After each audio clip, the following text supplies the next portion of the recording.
محمد کاشف کشمیر سے سوال کرتے ہیں کہ بیوی شوہر کی میت کو غسل دے سکتی ہے یا نہیں۔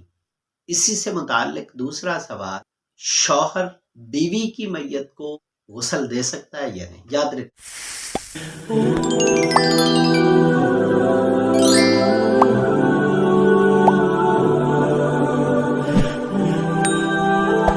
رکھیے گا، حضرت امام ابو حنیفہ رحمۃ اللہ علیہ ان کے بتائے ہوئے مسئلے کے مطابق، ان کے اصول کے مطابق ایک بیوی اپنے شوہر کی میت کو غسل دے سکتی ہے، اور دوسری طرف شوہر اپنی بیوی کی میت کو غسل نہیں دے سکتا۔ اب اس دونوں کی وجہ سمجھ لیجئے۔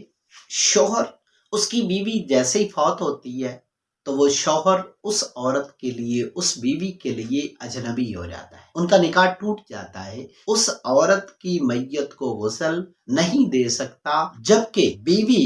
اس کا شوہر جب فوت ہوتا ہے، وہ بیوی اس کے نکاح میں رہتی ہے اس وقت تک جب تک وہ عدت کے ایام گزار رہی ہوتی ہے۔ اس لیے ابھی اس کا نکاح ختم نہیں ہوا، وہ اس مرد کے لیے اجنبی نہیں بنی، اس لیے اگر وہ اپنے شوہر کو غسل دینا چاہے تو وہ دے سکتی ہے، اس کو شریعت مطہرہ اجازت دیتی ہے۔ اب ایک اور بات جو ہمیں حدیث سے ملتی ہے کہ سیدہ عائشہ صدیقہ رضی اللہ تعالیٰ عنہ، ان کے سر میں درد ہوا، اسی وقت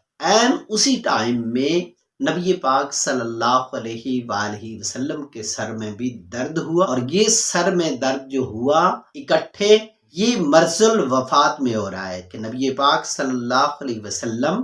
اس جہان فانی سے جب رخصت ہو رہے ہیں، انتقال فرما رہے ہیں، اس دن پہلے یہ سر میں درد ہو رہا ہے۔ تو جب دونوں کو سر میں درد ہوا نا، تو نبی پاک صلی اللہ علیہ وسلم فرمانے لگے کہ اے عائشہ، اگر تم اس جہان فانی سے مجھ سے پہلے رخصت ہو گئی، میں تمہیں غسل بھی دوں گا، تمہیں قبر میں بھی اتاروں گا۔ اب یہ حدیث بالکل صحیح ہے، اس میں کوئی شک و شبہ نہیں ہے۔ بعض لوگ اس حوالے سے پریشان ہو جاتے ہیں کہ دیکھیں جی، حدیث میں آیا ہے، اور یہ حنفی لوگ جو ہے نا، یہ اس کے خلاف کرتے ہیں، حدیث کے الٹ چلتے ہیں، جبکہ ایسا نہیں ہے، ہم حدیث کے الٹ نہیں چلتے۔ اس حدیث کے حوالے سے محدثین کی ایک رائے، اس پر جو احناف کی دلیل ہے، حنفی علماء کی جو دلیل ہے، اس کو تھوڑی سی توجہ سے سن لیجئے، تھوڑی سی توجہ سے اس پہ غور کر لیجئے، انشاءاللہ مسئلہ آسانی سے سمجھ آ جائے گا۔ حقیقت یہ ہے، بیوی فوت ہوئی، فوراً نکاح ٹوٹ گیا، شوہر فوت ہوا، عدت کے ایام گزرنے کے بعد وہ بیوی اس کے لیے اجنبی تب بنے، تو کچھ عرصہ بعد یعنی نکاح اس کا بھی ختم ہو گیا، تو وہ ایک دوسرے کے لیے اجنبی ہو جاتے ہیں۔ نبی پاک صلی اللہ علیہ وسلم اپنی ازواج کے لیے یہاں دنیا کے اندر بھی ان کے شوہر